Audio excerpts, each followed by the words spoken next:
everyone, this is me again, Teacher Vicky, and join me for another exciting and new learnings in English 6. For week 6 to 8, in quarter 2, our lesson is all about sources of information. Before we start, I would like to thank those who subscribe to my channel. But if you haven't kindly subscribe to my channel and click the notification bell to keep you updated of my new videos.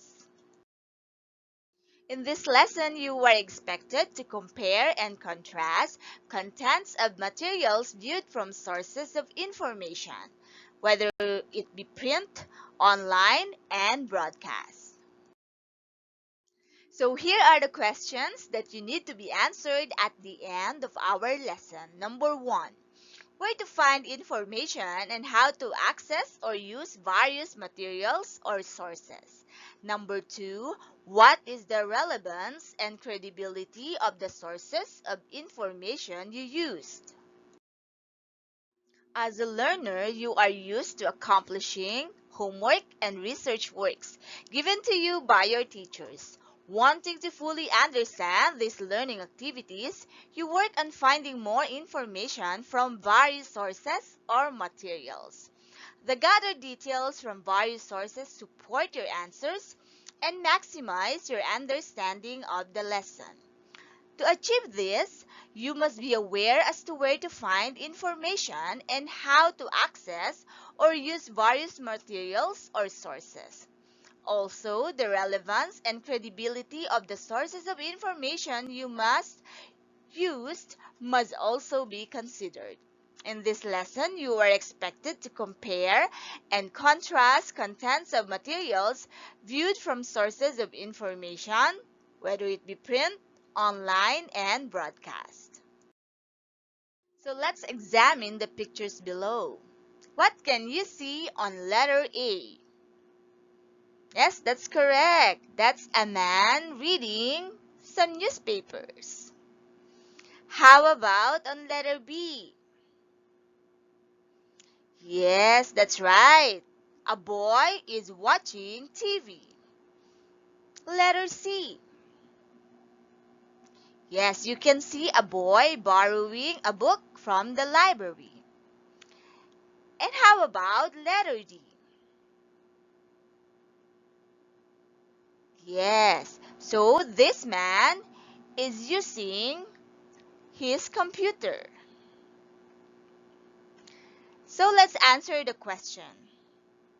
What sources do you use in gathering information for your assignment and other school activities? Is it A, B, C, or D? Let me hear your answers. For learning task number 1, let's identify the material to be used in each situation below. Classify each as to print, broadcast, or online. Let's do this orally. Are you ready? Maita needs to watch news on television. What do you think is the answer? Correct! The answer is broadcast. Mrs. De Chavez used the chart which she bought from the local bookstore in explaining the water cycle. What's your answer? Correct. This is print. Alex tours around Tayaba City using the interactive map installed in his cell phone. If your answer is online, you are correct. The pupils watch available videos online on gardening. What's your answer?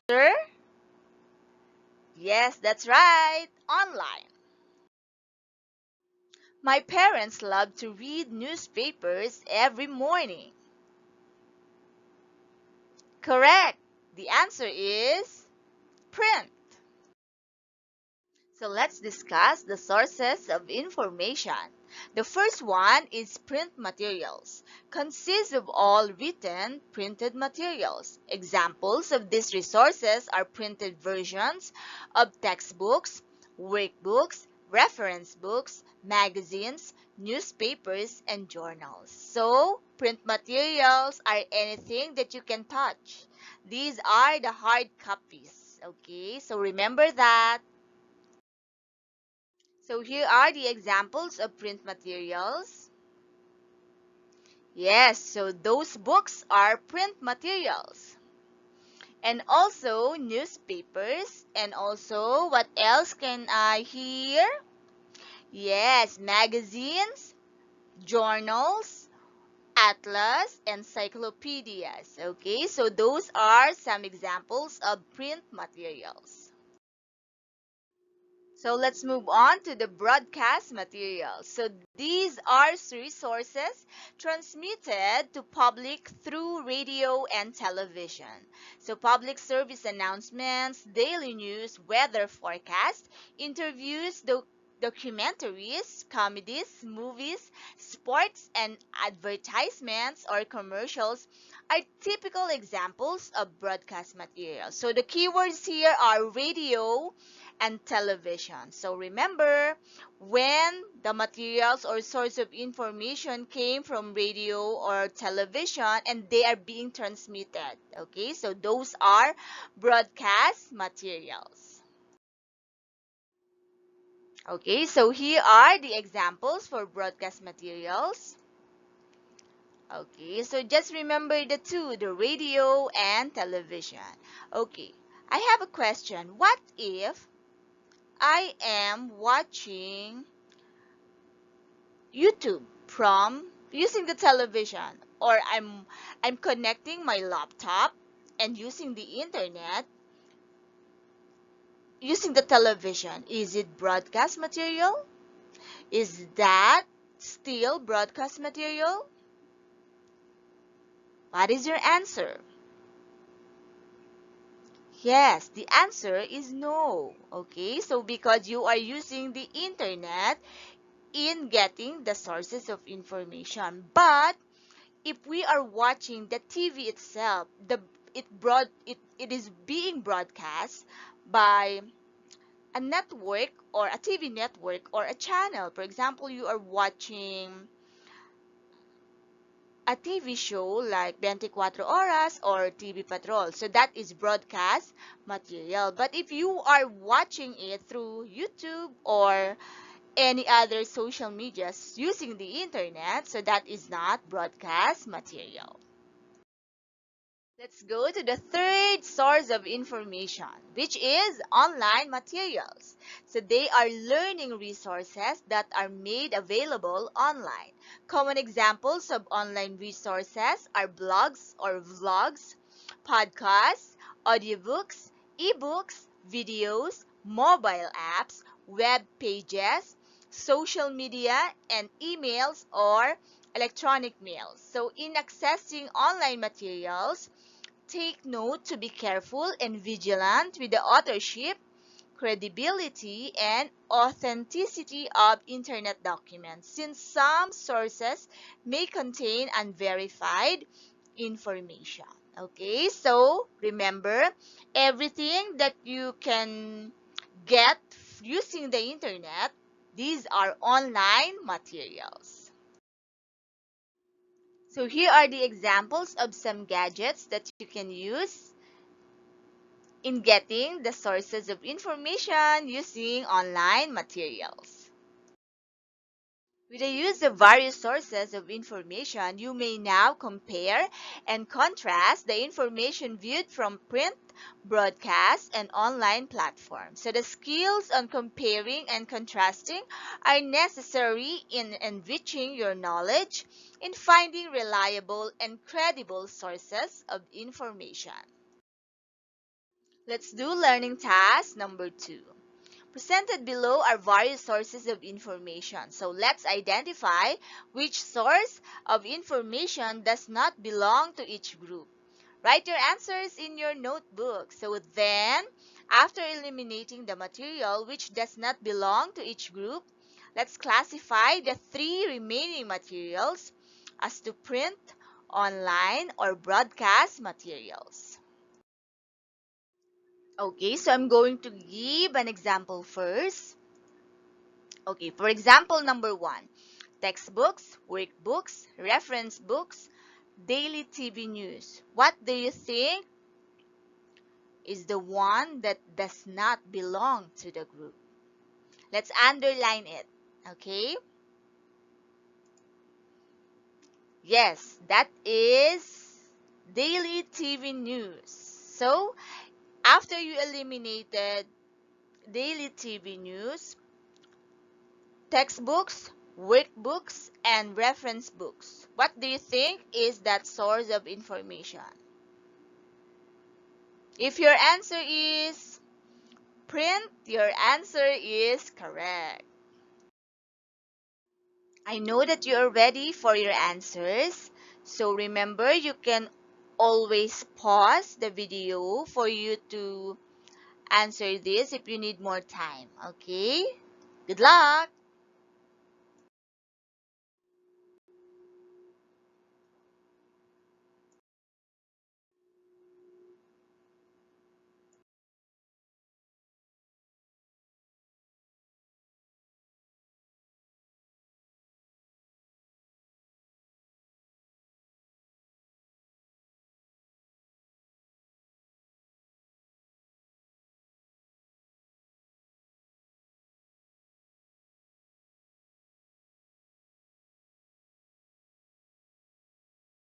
Let's go to Learning Task 3. In your notebook, classify the materials below as to print, broadcast, and online. So use the table provided. So you are going to write whether they are print materials, broadcast material, or online material. Let's start with printed magazine. So I'm going to give an example, okay? So for print magazine, this is, okay, so this is print material. So I know that you are ready to answer. Okay, let's start.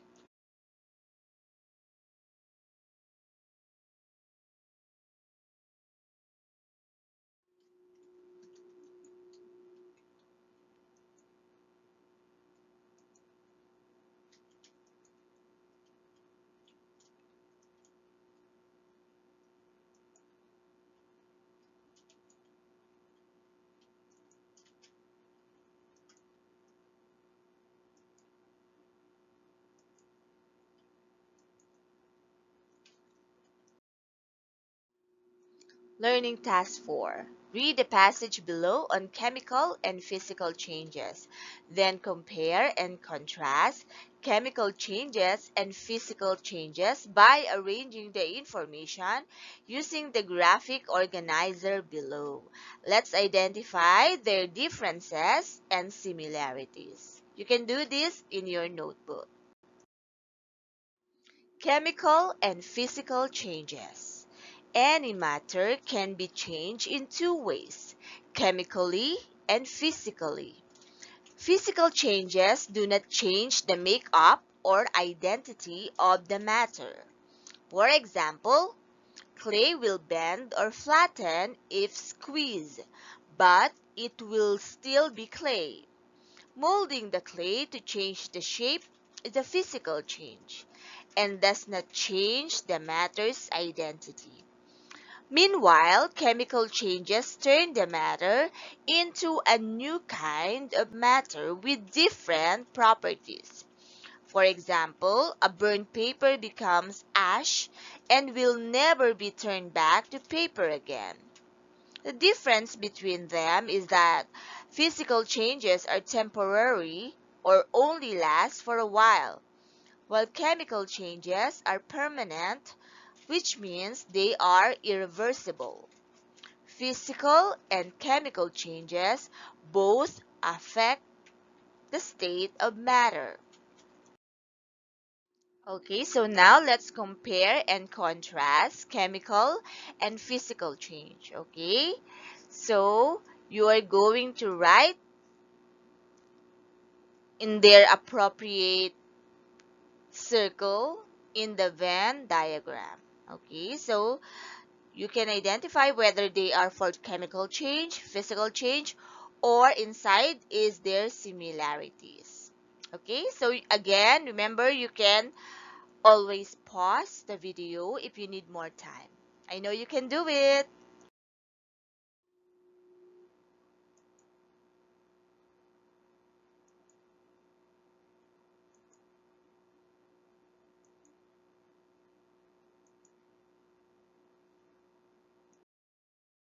Learning Task 5.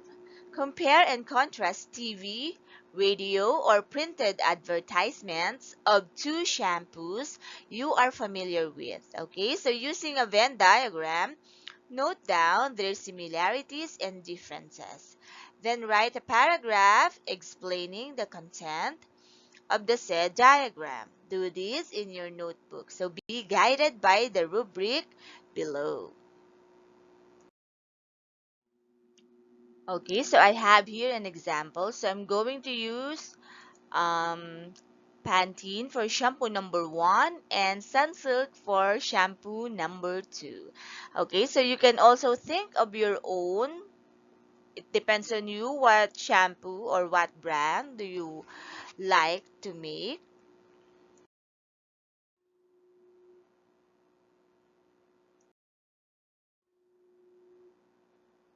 You can say that shampoo number 1 is good for hair fall and shampoo number 2 makes your hair straight.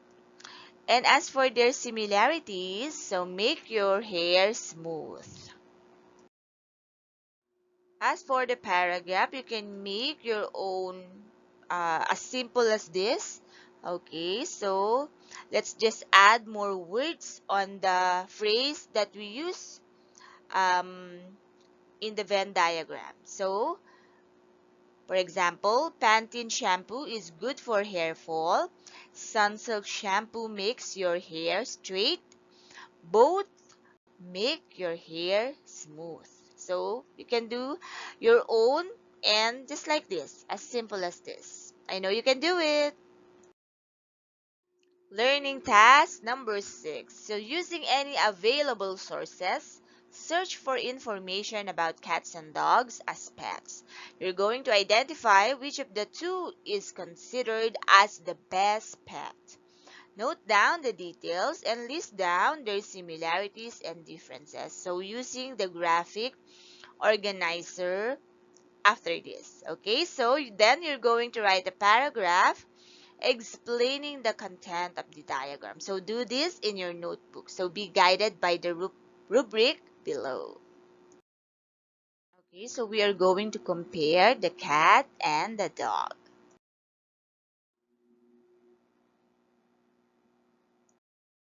Okay, so I'm going to give you a simple example. Okay, so you can actually compare the cats and the dogs. Okay, so in terms of their food, their body covering, okay, and also their color. Okay, and this is my example. Okay, so the dog is most active during the day, and cats, okay, so they sleep most during the day. And their similarities, they serve as stress relievers. You can also think of your own. I know you can do it.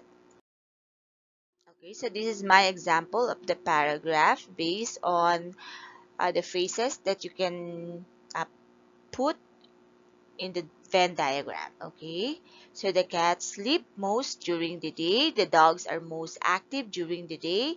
They serve as stress relievers to their owners. Okay, so I know you can do your own. Good luck! We are now on learning task number 7. So compare and contrast two laundry detergents from TV, radio, or printed advertisements. So note down the details and list down their similarities and differences. Use your chosen graphic organizer, then write a paragraph employing the comparison and contrast style. So use appropriate signal words. Write your paragraph in your notebook. The rubric on the next page will be used in grading your work. So do this task in your notebook.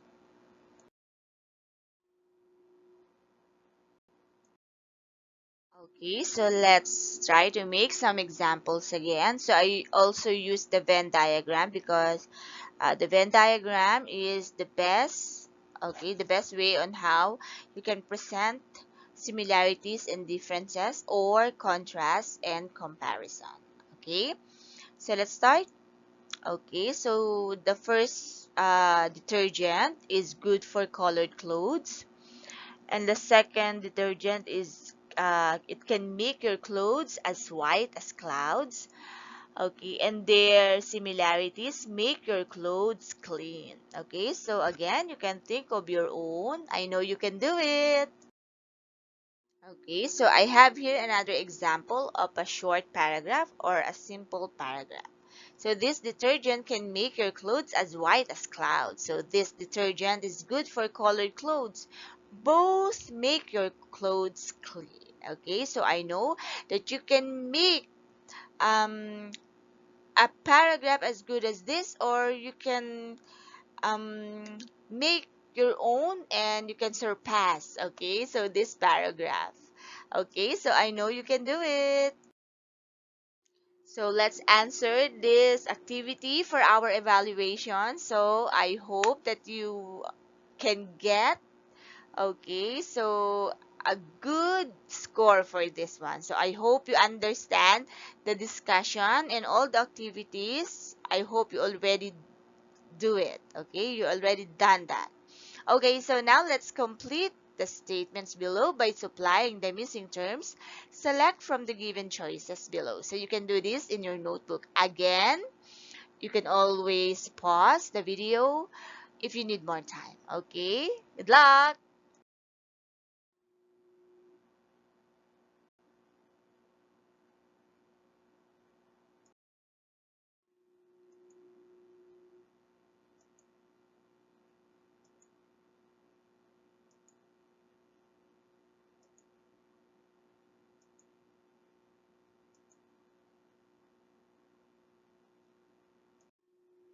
Thank you so much, everyone. See you again next time. Bye.